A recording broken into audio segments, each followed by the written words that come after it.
Yung mayroon tayong smelt fish ang tawag dito.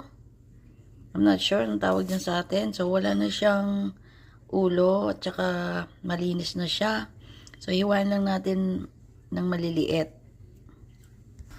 So, the same process mga dear. Dinagyan din natin ng gulay. At ito this time, mayroon tayong isda. Hiniwa natin maliliit, diba? So, ihalo na lang natin. Tapos gawin natin ng tempura vegetables. Or torta. O kano man tawag dyan mga dear. So, the same process lang. Prituhin lang natin siya.